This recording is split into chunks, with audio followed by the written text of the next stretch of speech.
little CDT update. Idaho mountains, dark clouds back there. They kind of came out of nowhere. The thunder was sort of insane. I love this mountain. Really unique looking through here. I think we're in the Centennial Mountains. Our hitch said it would go into them. So to be honest, I'm not sure what mountain range I'm in right now. But we stopped in West Yellowstone. You go back up into Montana, which is where West Yellowstone is at. It was a cool town, very touristy. The hotels were affordable, supermarkets were expensive. Most everything besides the hiker hotels were expensive there, but they were great. We had a good stop there. Pretty easy hitch in, at least compared to the rest of the towns. I would say it's more comparable to towns on the other trails as far as a hitch, so that was kind of nice.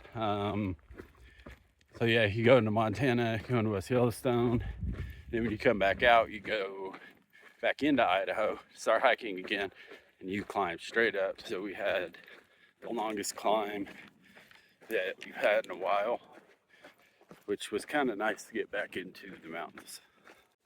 It definitely cooled off a bit getting up into higher elevation. And going into West Yellowstone, the terrain was pretty easy and cruisy, dirt roads, which was nice, change of pace, but it was time to start climbing again. So it feels good to get back into some elevation. But yeah, it was a good stop, kind of walk along the Idaho-Montana border, stop at some very tiny towns that have like a gas station. That's pretty much it. So Lima, Leadore be our next stops. I'm not expecting too much, but it is what it is. They do have some very hiker-friendly hotels, so that's nice. What's in the box to these places upcoming? Yellowstone is on the fence about, because you can kind of get something at Old Faithful and carry, but yeah, it is what it is. Try to do an update coming up through here as we walk the border, get into Lima and Leadore. We'll get back to hiking. Y'all go take a hike. From the Idaho-Montana border, pretty sure I'm in Montana at the moment, but don't quote me on that, because I'm actually not sure. Still walking on the border, going back and forth. Been some dirt roads and good trail through here, so that's been nice. When we very first walked into Idaho, it got kind of grown up and stuff, so I didn't know what this section was going to look like.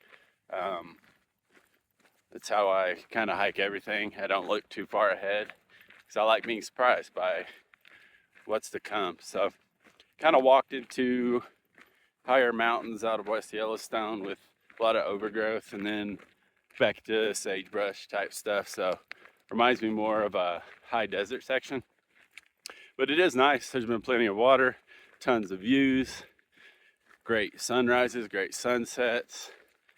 I really have no complaints. It's been really beautiful through this section. A lot of people take Big Sky, which kind of cuts this off. I don't think it's necessary. If you need to save time, I understand it. If you're late in the season, you definitely need to get to the border before the snow.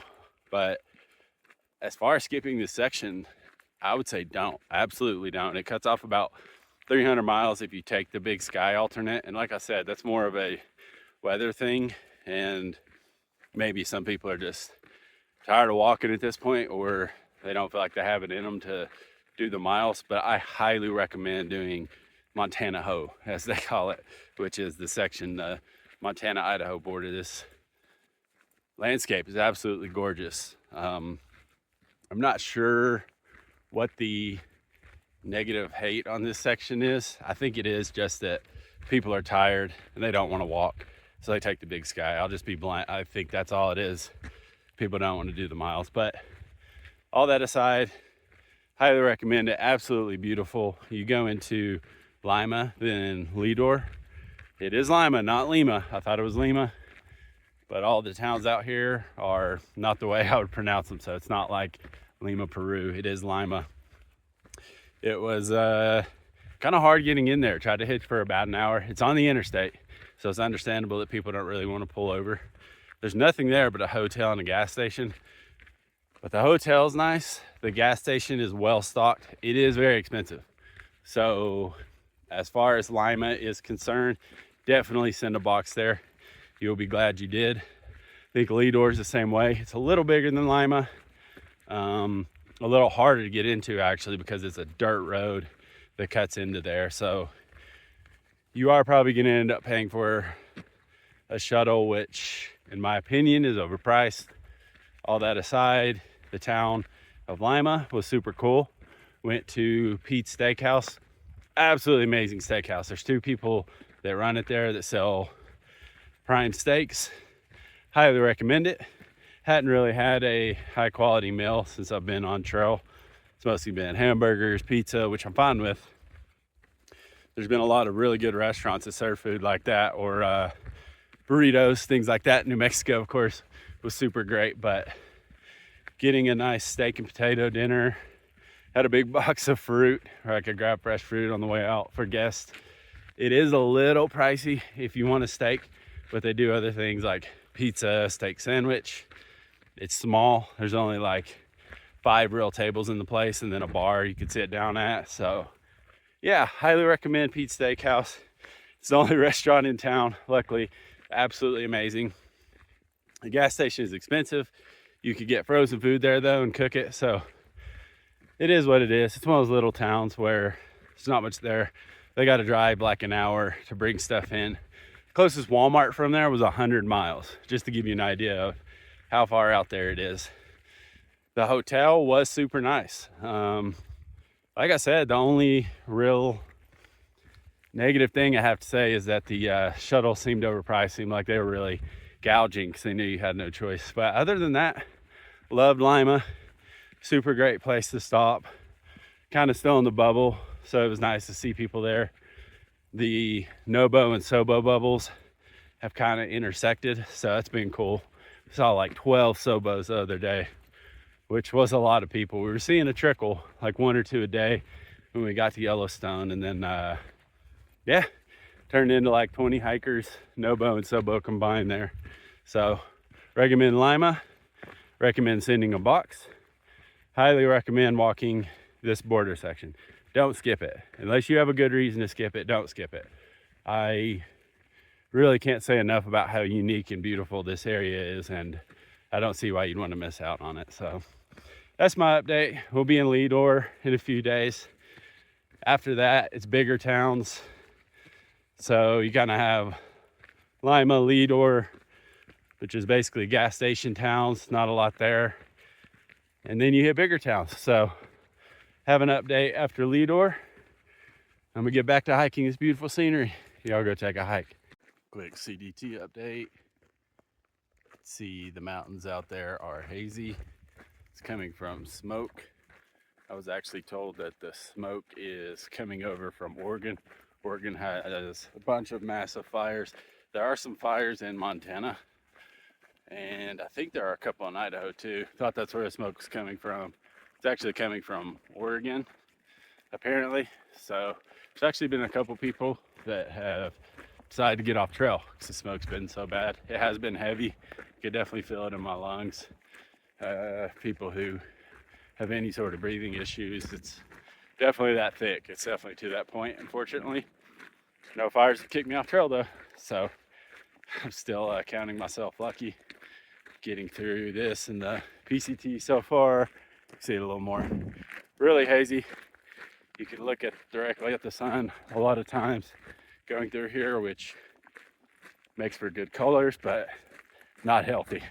Obviously, I do think maybe it's keeping it a little cooler today though, with the smoke being so thick. The sun's not beating down quite as bad as it was maybe a week ago. So yeah, just came out of Leadore this morning.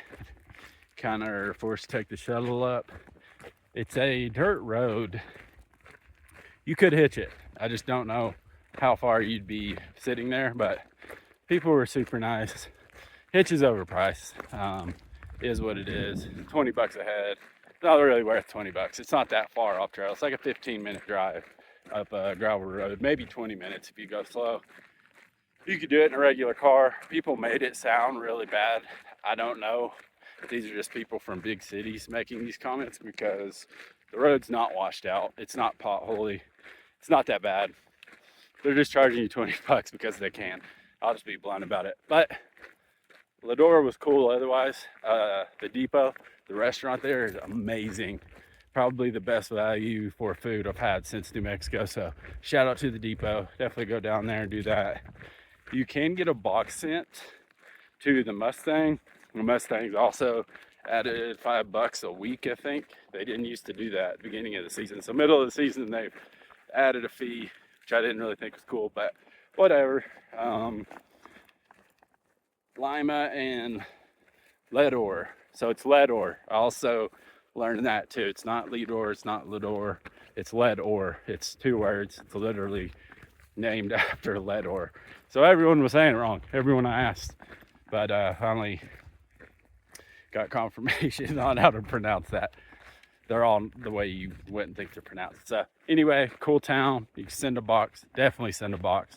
The lady at the store was super nice. It's a tiny store where they got to drive and get everything to restock. So it is pricey, but what are you gonna do? They got to drive a long way to get stuff. So I would send a box. You can send one to the Mustang. If you stay at the Mustang, it is free. The Mustang was clean where I stayed. You could tent behind the store. We got in earlier than expected, and tented next to the store for free. So that was cool. There's also a campground, about a 10-minute walk. You can pay 22 bucks for a shower and everything. So got in there earlier than expected, tented for free. First night, ate a ton of food because it was really affordable, and the people that run the depot are lovely. That's all there is. It was somehow smaller than Lima, which really surprised me. I kind of thought, well, it's not gonna get any smaller than Lima. It did. But yeah, so it's kind of things I feel like people should know about Leadore. Kind of glad to be out of these smaller towns because I get it, they're trying to make a living in the hiker season, but especially rides and like holding packages, I feel like they're nickel and diming you just because they can. I don't love that, to be totally honest, but you know, you don't have a lot of options through here, and I feel like they're maximizing off that, which don't love. But hotel was super clean. There is a bunkhouse there that was really nice. I think it's like 55 bucks for a bunk, but it was nice. You could do laundry there, had everything you needed. So send a box there. You could tent, shower, do what you need to do, get some really good, really cheap restaurant food with huge portions, which was nice because Colorado was pricey on everything just because that's how Colorado is. So a burger that was like 12 or 15 bucks here was probably 30 bucks in Colorado. So that was a nice change, mainly on the food. Yeah, that's about it. Just walking, cleared up a little bit that way, and then I'll be in I think I'm going to Darby. Next stop, you kind of have Darby and Salmon as 2 options, which are both good towns. I think Salmon's a little bigger, so looking like I might go into Darby. Has more resupply up ahead, so I'm looking forward to getting out of the kind of small town, being forced to pay whatever they're going to charge type thing. But it was cool to see little towns that I wouldn't see otherwise. I mean, I would never stop in Lima or Leadore in my everyday life, so it was worth the experience, I guess. Yeah, that's about it. Be in Darby about 4 or 5 days. It's a long food carry, one of the longer food carries I've had in a while. Kind of went through the Sobo bubble. We had like, I don't know, 20-ish people at the restaurant, so they were a bit overwhelmed because it's tiny, but super nice people. The locals were super nice. I think there's less than 100 people that live in Leadore, to give you an idea of how small it is. Do an update after we pass through Darby, I guess. I'm gonna get back to hiking.